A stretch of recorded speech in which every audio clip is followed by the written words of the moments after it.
అమ్మ ఇప్పుడు MP elections వస్తున్నాయి కదా, 3 పార్టీలు పోటీ చేస్తున్నాయి. మీరు ఏ పార్టీకి మద్దతు ఇస్తారు? కాంగ్రెస్ పార్టీకి మద్దతు ఇస్తాం. ఎందుకని కాంగ్రెస్ పార్టీకి? మాకు కాంగ్రెస్ పార్టీ అంటే అభిమానం సార్. నాకు ఓటు హక్కు వచ్చిన కాడి నుంచి కూడా మేము కాంగ్రెస్ని నమ్ముకొని ఉన్నాము, దానికే ఓటేసినాము. మా కాంగ్రెస్ అంటే చాలా అభిమానం పబ్లిక్కి. ఈ తెలంగాణ అనేది మధ్యలో వచ్చిన పార్టీలు ఇవన్నీ. స్టార్టింగ్ నుంచి కూడా కాంగ్రెస్ అన్నదే మాకు తెలుసు. మాకు ఓటు హక్కు వచ్చిన కాడి నుంచి అదే. ఇప్పుడు కాదు, మేము తుది శ్వాస వదిలే వరకు కూడా కాంగ్రెస్కే చేస్తాం సార్. మేము మధ్యలో ఎక్కడికి వెళ్ళాం. పబ్లిక్ అన్నం పెట్టిందే కాంగ్రెస్. ఇప్పుడు ఏదో వచ్చి మధ్యలో అందరూ మాయమాటలు చెప్పి జనాలందరినీ పిచ్చెక్కిస్తున్నారు సార్. మా కాంగ్రెస్ అంటేనే చాలా అభిమానం సార్.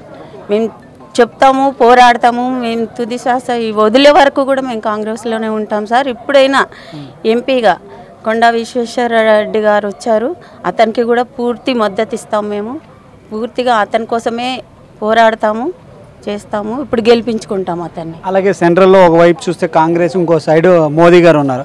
వాళ్ళిద్దరు ఏ పార్టీ వస్తే బెస్ట్ అనుకుంటున్నారు? నాకు కాంగ్రెస్ వస్తేనే బెస్ట్ అనుకుంటున్నాను. కాంగ్రెస్ వస్తాను. కాంగ్రెస్ వస్తే. ఓకే. ఈ వీడియో కనుక మీకు నచ్చినట్లయితే లైక్ చేయండి, షేర్ చేయండి, సబ్స్క్రైబ్ చేయడం మాత్రం మర్చిపోకండి. Please subscribe to wifi TV.